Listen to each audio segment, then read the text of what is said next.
दोस्तों, आपने थंबनेल पर देख ही लिया होगा कि आज की जो ये वीडियो है वो निष्ठा प्रशिक्षण से जुड़ी हुई जानकारियों से ओतप्रोत है।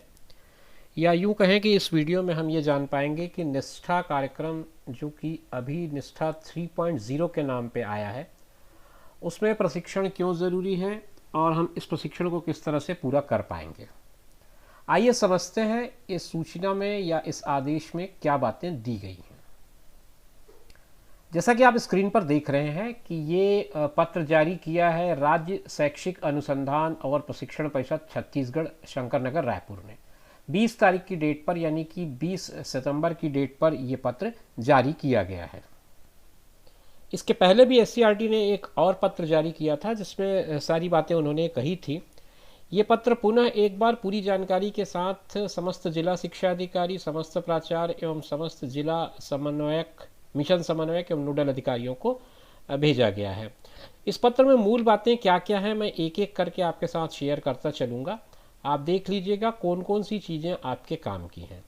आप स्वयं पत्र का अवलोकन कर सकते हैं। इस पत्र में जो मूल बातें कही गई हैं वो ये कहता है कि राज्य शैक्षिक अनुसंधान एवं प्रशिक्षण परिषद छत्तीसगढ़ ने समस्त जिला शिक्षाधिकारी, समस्त जिला मिशन समन्वयक एवं समस्त प्राचार्य जिला मिशन एवं प्रशिक्षण संस्थान को आदेशित करके ये कहा है कि राज्य के समस्त प्राथमिक शाला के शिक्षकों को निष्ठा प्रशिक्षण के तीसरे चरण में कुल 12 मॉड्यूल पूरे करने हैं।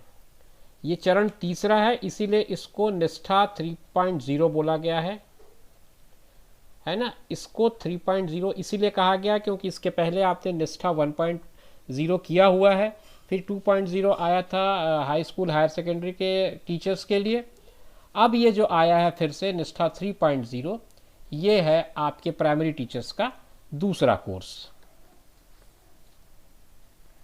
इस पाठ्यक्रम में पंजीयन की क्या प्रक्रिया होगी, मॉड्यूल का विवरण किस तरह से है, प्रशिक्षण तिथि किस तरह से होगी, कब कब आपको करना है, इसकी पूरी जानकारी अगर आपको जाननी और समझनी है तो आप इस वीडियो को पूरा आखिर तक देखें, मेरे चैनल पर बने रहें। मैं आपको पूरी तरह से समझा सकता हूँ कि आपको ये पाठ्यक्रम किस तरह से और किस समय अवधि के अंदर करना है।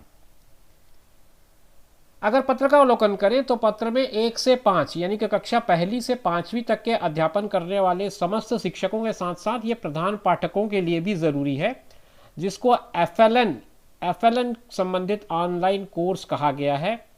अब इसका जो पूरा विस्तार है वो आप जब एफएलएन कोर्स करेंगे तो आपको पूरी तरह से समझ में आ जाएगा, क्योंकि कोर्स 1 का जो मॉड्यूल है वो एफएलएन के बारे में ही है। आगे बढ़ते हैं।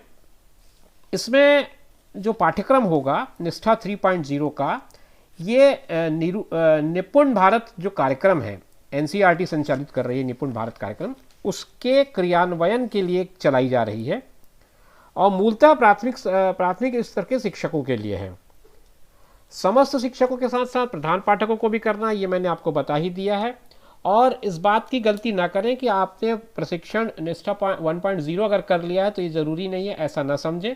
जिन लोगों ने 1.0 कर लिया है, 1.0 पूरा कर लिया है, उसको भी 3.0 करना ही है। ये लिखा हुआ है अंडरलाइन में कि जो शिक्षक पिछले सत्र 2021 में निष्ठा 1.0 से संबंधित ऑनलाइन कोर्स किया हुआ है उन्हें भी वर्तमान सत्र में उक्त कोर्स को करना अनिवार्य है। अब ये कोर्स क्या है और कैसे इसका स्ट्रक्चर बनाया गया है ये समझते हैं। एससीईआरटी ने कहा है कि ये कोर्स पूर्णतः ऑनलाइन कोर्स है। दीक्षा पोर्टल पर ऑनलाइन पंजीयन करना होगा।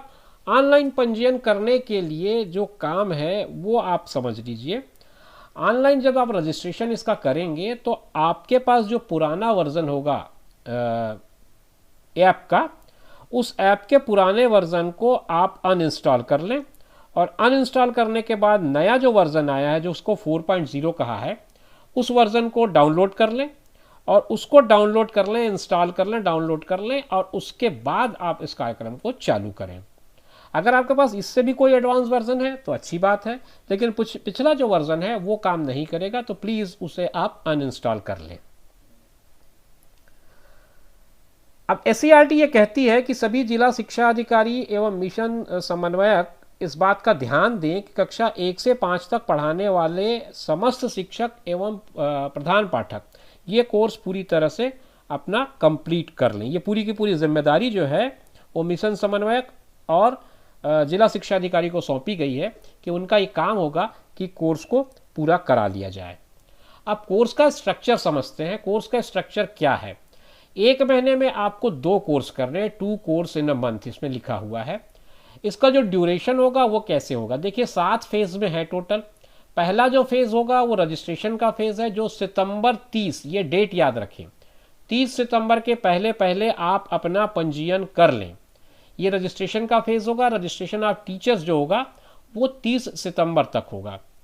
जब 30 सितंबर की डेट पे रजिस्ट्रेशन आपका 30 सितंबर के पहले या 30 सितंबर तक हो जाए तो उसके बाद आपका फेज 2 स्टार्ट होगा।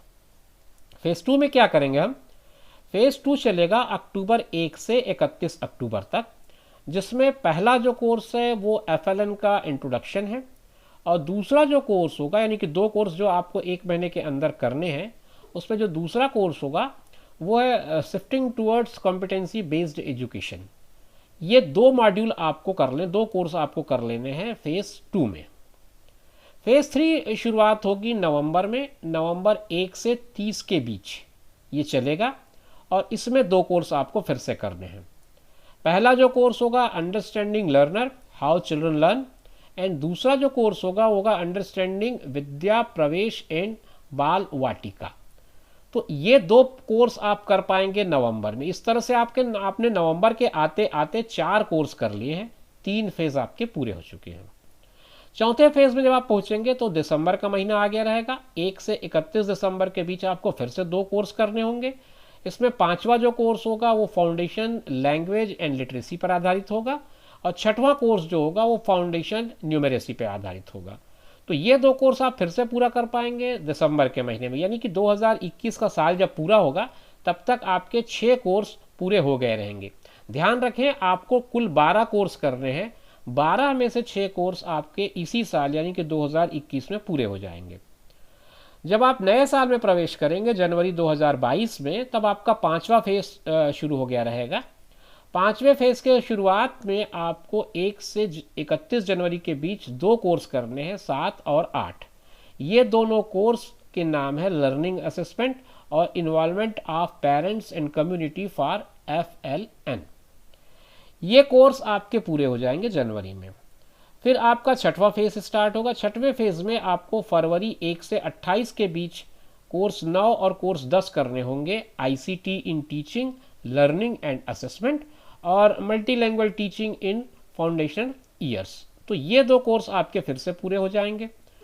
अब आखिर का फेज जो होगा फेज 7 जिसे नाम दिया है वो मार्च में चलेगा, मार्च 1 से 31 तक। इसमें 2 अंतिम कोर्स हैं, कोर्स 11 और कोर्स 12। इसमें स्कूल लीडरशिप और टॉय बेस्ड पेडागॉजी, ये 2 मेन इसके एलिमेंट होंगे कोर्स 11 और कोर्स 12 के। तो ये हुआ कोर्स का स्ट्रक्चर जो आप अक्टूबर से लेकर के मार्च तक पूरा करेंगे। ये 12 मॉड्यूल का कोर्स है, NCERT ने इसे 12 मॉड्यूल में बनाया है और एक मॉड्यूल का जो टाइमिंग होगा वो 3 से 4 घंटे का होगा। आप ये समझिए कि ईच मॉड्यूल जो है वो आपका 3 to 4 आवर्स का होगा एक मॉड्यूल। तो ये इसका समयावधि होगा 3 से 4 घंटे का एक मॉड्यूल का। अब आगे बढ़ते हैं। हर शिक्षक को 1 महीने में 2 मॉड्यूल पूरा करना होगा और उसके 3 अवसर मिलेंगे, उसके लिए उसको 3 चांस मिलेंगे ये 2 मॉड्यूल को पूरा करने के लिए। ठीक है, आगे समझते हैं। कुछ चीज़ें यहाँ पे और दिया है जो मैंने आपको लेटर के एंड में दिखाया है। कोर्स ऑनलाइन है, ऑनलाइन रजिस्ट्रेशन जरूरी है। मैंने पहले ही आपको बता दिया कि कौन सा ऐप आपको यूज़ करना है। दीक्षा पोर्टल पर जो ऑनलाइन ऐप है, पुराना ऐप अगर है तो अनइंस्टॉल कर दें, 4.0 का ऐप इंस्टॉल करें या इससे आगे का वर्जन भी आप इंस्टॉल कर सकते हैं। प्रशिक्षण 30 सितंबर 2021 तक, पंजीयन 30 सितंबर 2021 तक पूरा कर लेना, ये ध्यान रखें। अब आगे बढ़े, थोड़ा बहुत और जान लें कि इसमें क्या क्या कैसे कैसे करना है और किस तरह से आप इसके प्रमाण पत्र के हकदार बनेंगे। 12 मॉड्यूल है, मैंने बताया आपको 3 से 4 घंटे का टाइमिंग होगा। 1 महीने में आप 2 मॉड्यूल कर पाएंगे। और इसमें 3 आपको चांसेस मिलेंगे, 3 अवसर मिलेंगे। 3 अवसरों में से आपको पूरा कर लेना है। हर मॉड्यूल में आपको 70% कम से कम नंबर लाने होंगे, मिनिमम आपको 70% लाने होंगे, तब आपको ई सर्टिफिकेट इसका मिल पाएगा। ये आपका एक्स्ट्रा इंफॉर्मेशन है जो मैं आपको बता रहा हूँ आपके क्वालिफाइंग के लिए आपको 70% मार्क्स लाने होंगे, तब आपको इसका ई सर्टिफिकेट मिलेगा। तो सितंबर से चलकर आप जब मार्च में पहुंचेंगे तब आपका ये कोर्स पूरा होगा और उसके बाद फिर आप इस कोर्स को कंप्लीट कर पाएंगे। तो ये जानकारी थी, आपने पूरी तरह से सुन लिया होगा। आप कैसे इसमें लॉगिन करेंगे, कैसे आप इसको इंस्टॉल करेंगे, ये सारा कुछ मैंने आपको बता दिया है। कौन सा आपका ऐप होना चाहिए, अगर आपने पहला कोर्स कर लिया है तो भी ज़रूरी है, क्लास 1 to 5 के टीचर्स के लिए ज़रूरी है। ये सारी चीज़ें मैंने आपको इस वीडियो में बताने का प्रयास किया। उम्मीद करता हूँ आपको ये मेरी जानकारी समझ में आई होगी और आपको इसका लाभ मिलेगा। इसी भावना के साथ आप अपना ध्यान रखिएगा और उनका ध्यान रखिए जो आपका ध्यान रखते हैं। मिलेंगे नए वीडियो में नई जानकारी के साथ, तब तक के लिए धन्यवाद।